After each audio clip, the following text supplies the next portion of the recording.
Hi everyone, this is Hags Art, and today I'm going to be drawing my followers' suggestions in my sketchbook.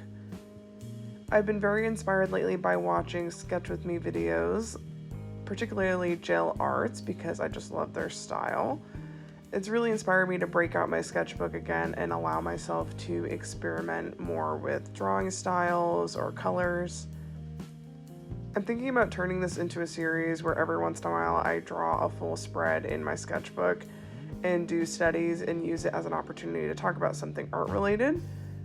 For the first one, I wanted to involve my followers in the creation of it. Since it's the first in the series, I thought it would make it more special.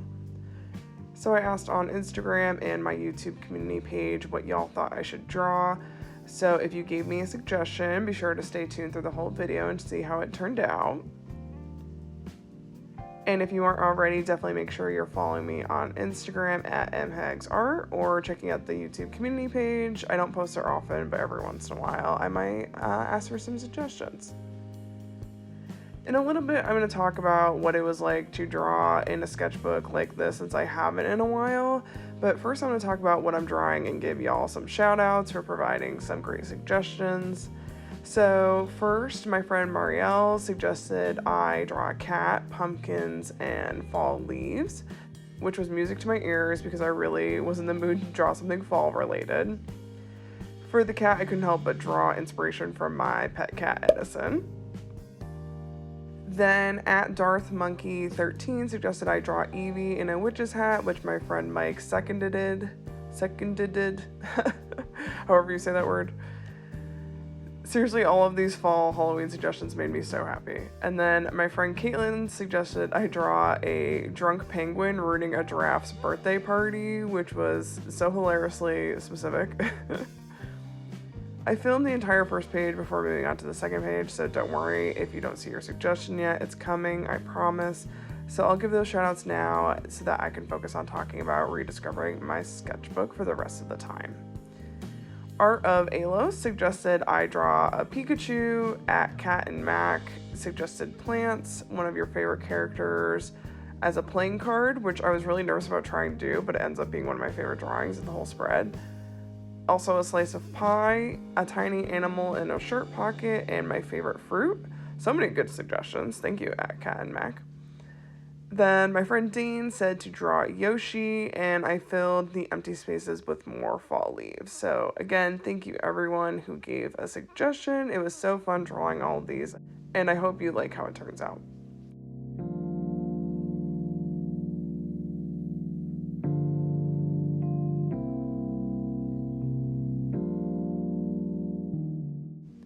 Also, huge inspiration for this spread and leaning into the fall vibes was I got these new zebra mild liners in these gorgeous muted fall colors that I'm just obsessed with. Like, look at this color palette. It's amazing. I'm obsessed, and I just had to use them for this spread.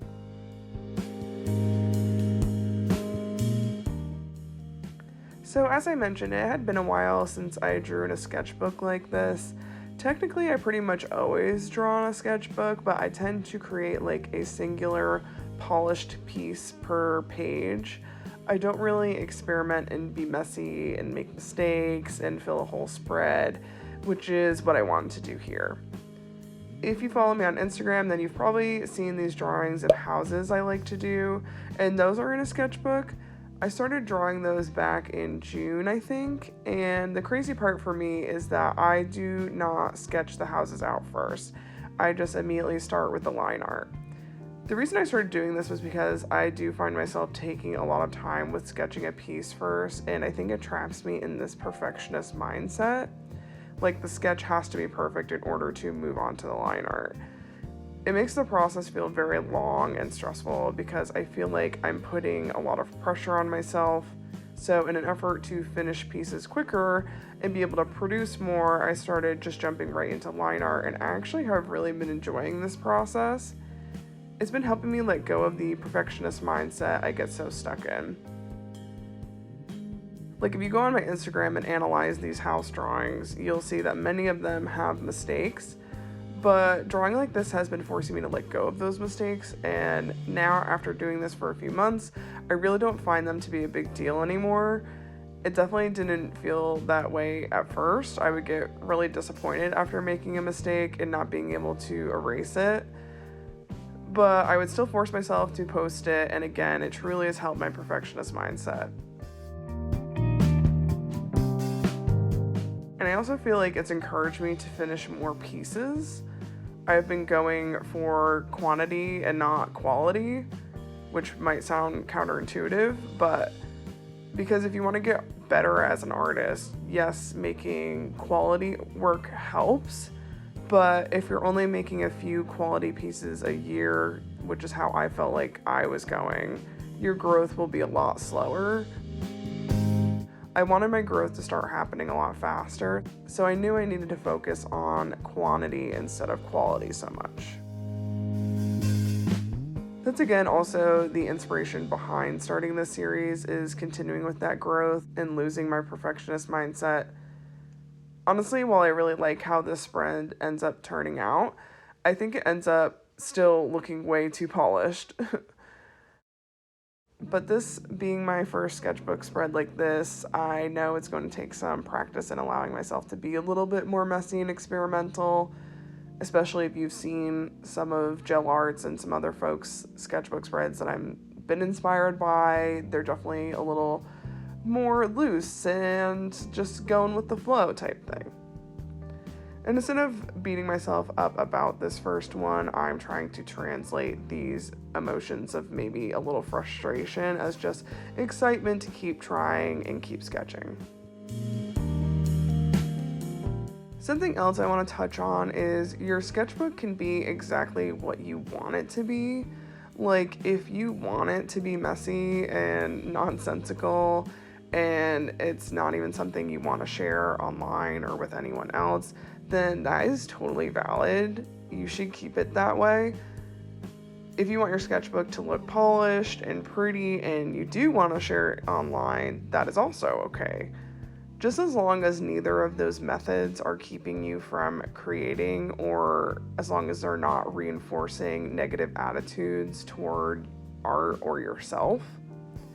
Like, if creating a perfect sketchbook spread is causing you stress, then definitely reevaluate how you use your sketchbook and your relationship with it. Also, maybe you can have multiple sketchbooks and each one serves a different purpose. That's personally how I like to do it.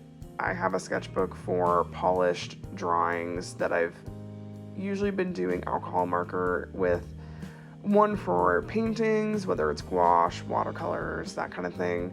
The sketchbook, I've been drawing the imperfect houses that I mentioned before. One for brainstorming that honestly is very ugly, does not look polished, and probably will never see the light of day by anyone else, and that's okay. It doesn't need to be seen by anyone else, it's just for me. And now, obviously, I have this sketchbook.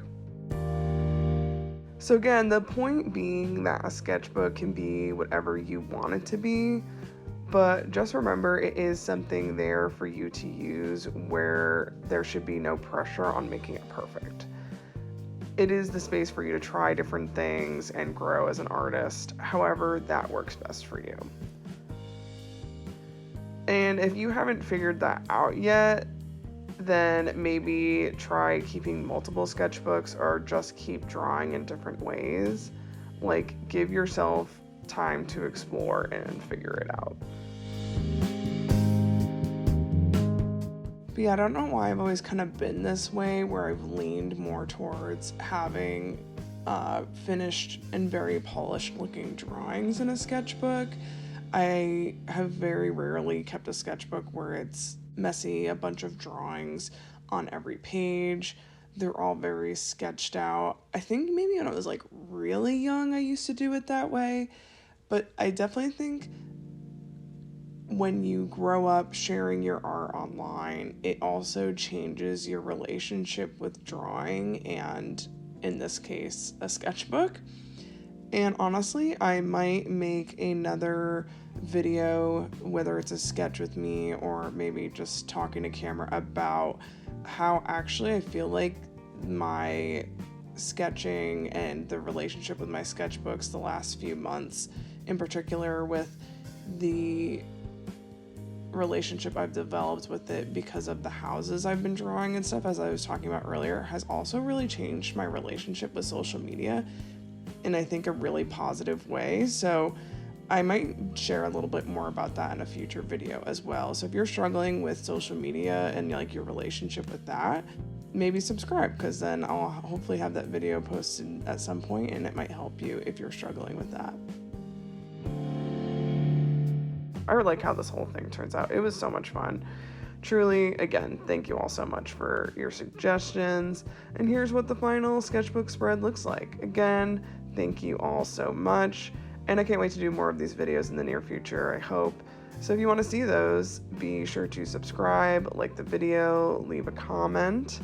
And thank you for watching. Keep drawing and take care until next time.